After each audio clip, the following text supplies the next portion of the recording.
இந்த மாசத்துல வர்ற சம்பளத்தை நான் இந்த மாசமே செலவு பண்ணிடுவேன் நீங்க முடிவு பண்ணிட்டீங்கன்னா 30 வருஷம் ஆனாலும் நீங்க ஜீரோல இருந்தா வாழ்க்கையை ஆரம்பிக்கீங்கன்னு அர்த்தம். இந்த மாசம் வர்ற சம்பளத்துல ஒரு பகுதியை நான் சேர்க்கிறேன் அப்படின்னு நீங்க சேர்த்தீங்கன்னா 30 வருஷம் கழிச்சு நீங்க இன்னொரு பெரிய இடத்துல நீங்க இருக்க போறீங்கன்னு அர்த்தம். அப்ப நீங்க 30 வருஷம் கழிச்சும் ஜீரோல இருக்க போறீங்களா இல்ல அடுத்த படிக்கு நீங்க போறீங்களான்றது ரொம்ப முக்கியமான விஷயம்ங்க. சேமிப்பன்றது இங்க முக்கியம்ங்க.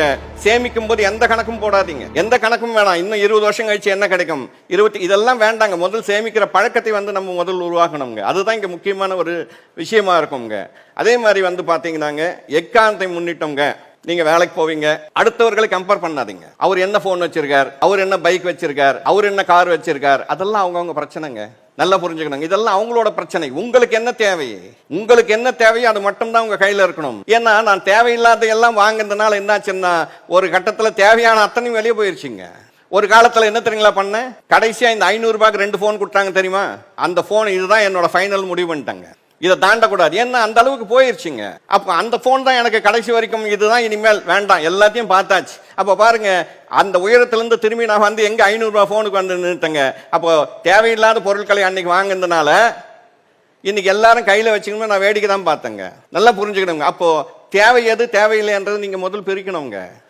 அது பிரிக்காம வாழ்க்கை உயராதுங்க. ஏன்னா இன்னைக்கு எல்லாமே எல்லா இடத்துலையுமே பாத்தீங்கன்னா கண்டிப்பா ஒரு ஆசை வருங்க.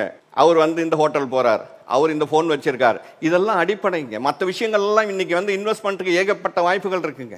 இன்னைக்கு 50 ரூபா 100 ரூபாயில கூட நல்ல ஸ்டாக்ஸ் இருக்குங்க. நீங்க எல்லாம் படிச்சிருக்கீங்க, ஸ்டாக் மார்க்கெட்டுக்குள்ள இன்வெஸ்ட்மெண்ட் கண்டிப்பா இருக்கணுங்க. ஏன்னா ஸ்டாக் மார்க்கெட் மாதிரி ஒரு பெரிய லாபத்தை கொடுக்குற எந்த ஒரு விஷயத்தையும் நீங்க பார்க்க முடியாது உலக அளவில். ஒரு உலகத்தோட பொருளாதாரத்தை, ஒரு நாட்டோட பொருளாதாரத்தை நிர்ணயிக்கிறதே ஸ்டாக் மார்க்கெட் தாங்க. அப்போ ஸ்டாக் மார்க்கெட்ல நல்ல ப்ரமோட்டர்ஸ், நல்ல ஸ்டாக்ஸ், முக்கியமான விஷயம் அவங்க ரியல் பிசினஸ்ல இருக்கணுங்க. ரியல் பிசினஸ்ல இருக்காங்க. இப்போ சொன்னோம் இல்லையா, டிசிஎஸ் இருக்கு, டாடா இருக்கு, நம்ம திரும்புற பக்கமெல்லாம் அவங்க தெரியணுங்க. அவங்க ரியல் பிசினஸ்ல இருக்காங்கன்னு வச்சுங்க, எங்க ஓடி எஸ்பிஐ எங்கன்னா ஓடி போயிட முடியுமா?